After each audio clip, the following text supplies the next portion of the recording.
Halo, assalamualaikum warahmatullahi wabarakatuh. Selamat datang teman-teman di channel saya ya. Di sini saya akan bercerita ya tentang pengalaman saya mengikuti PPG, beasiswa PPG Prajabatan ini ya teman-teman ya. Di sini saya mengikuti sebanyak 2 kali ya teman-teman PPG Prajabatan ini. Semoga pengalaman saya ini bisa bermanfaat bagi teman-teman dan menjadi referensi juga bagi teman-teman ya dalam mengikuti PPG Prajabatan ini. Baik teman-teman, yang pertama PPG ini kan bukanya tahun 2022 ya, gelombang pertama, dan saya mengikuti yang pertama di gelombang kedua di tahun 2022. Kebetulan ada teman saya yang gelombang pertama sudah lulus. Nah, beliaulah yang memberi saya informasi untuk mengikuti seleksi PPG ke gelombang 2. Nah, pada saat itu saya sudah bekerja ya teman-teman. Saya sudah berpenghasilan, alhamdulillah saya sudah bekerja. Dan agak berat juga untuk memutuskan untuk mengikuti PPG Prajabatan ini. Nah, pada saat itu saya berpikir, kebetulan saya sudah menikah, saya minta pendapat kepada istri saya, dan istri saya mendukung karena saya dari jalur pendidikan ya, karena saya S1-nya adalah pendidikan ekonomi. Nah, bagi teman-teman yang pendidikan ini, sayang sekali ya jika teman-teman tidak mengikuti seleksi PPG Prajabatan ini. Sayang sekali. Jadi saya menyarankan bagi teman-teman yang lulusan pendidikan S1, apapun jurusannya, selagi ada beasiswa PPG Prajabatan ini, ikutilah teman-teman. Karena PPG ini sangat baik untuk jenjang karir pendidikan kita. Untuk informasi dari non pendidikan saja teman-teman, di angkatan saya itu banyak yang lulus PPG Prajabatan ini ya. Apalagi kita yang dari pendidikan ini. Kita yang dari S1-nya pendidikan, harus kita memanfaatkan peluang untuk mengikuti seleksi beasiswa PPG Prajabatan ini. Nanti keuntungannya nanti akan kita bahas ya teman, apa saja keuntungannya, apa saja persiapan untuk mengikuti PPG Prajabatan ini, nanti akan kita bahas. Dan saya akan mencari referensi juga ke teman-teman kelas saya untuk memberikan pengalaman agar mereka juga bisa bercerita pengalaman mereka, baik dari yang sarjana pendidikan maupun sarjana non pendidikan, akan saya wawancarai nanti ya teman-teman ya, akan berbagi di channel ini. Jangan lupa untuk subscribe ya channel ini agar cepat berkembang ya, dan memberi banyak manfaat lagi untuk teman-teman dan kita semua.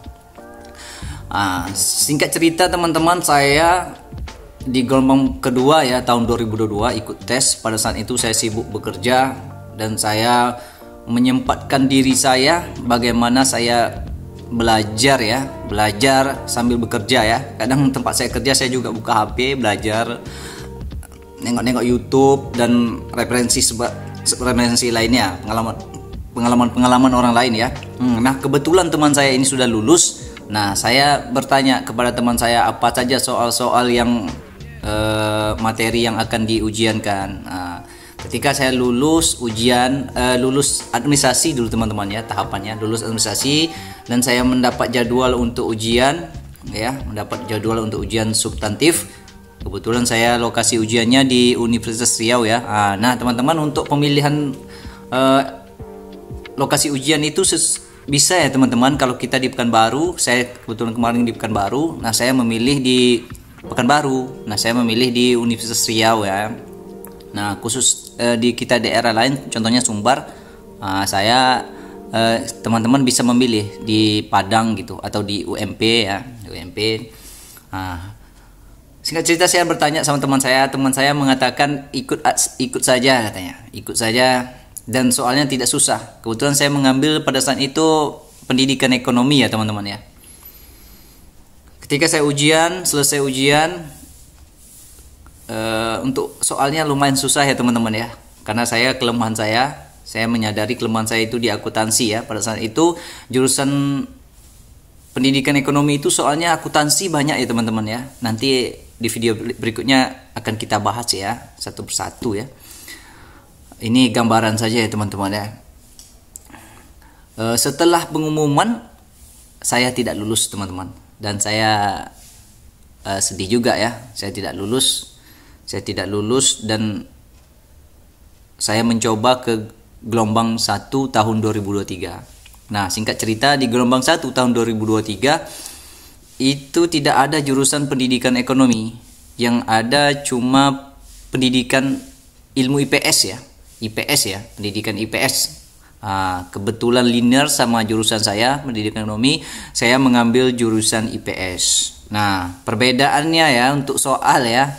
Untuk soal saya merasa jurusan IPS soal ketika ujian itu lebih gampang, lebih mudah ya daripada jurusan pendidikan ekonomi. Karena tanpa teman-teman belajar pun ya IPS ini teman-teman bisa menjawab. Karena soalnya soal dasar-dasar ketika kita sekolah SMP dahulu.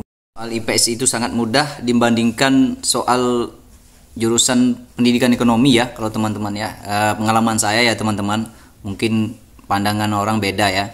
Tapi walaupun mudah, bagaimanapun teman-teman harus tetap belajar ya teman-teman ya, mempersiapkan diri ketika teman-teman lulus administrasi nanti untuk ujian selanjutnya.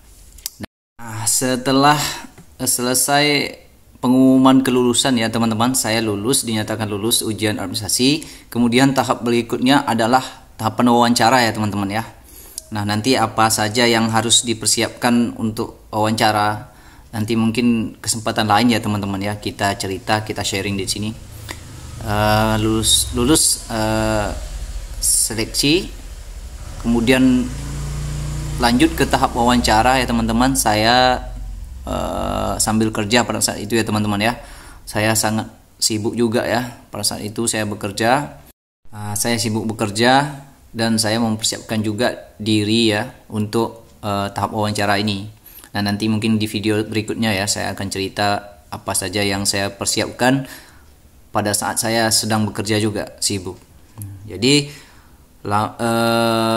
beberapa waktu tiba pengumuman ya teman-teman ya, pengumuman kelulusan, dan alhamdulillah saya dinyatakan lulus sebagai mahasiswa ya PPG Prajabatan gelombang 1. Nah, tidak habis di situ ya teman-teman ya.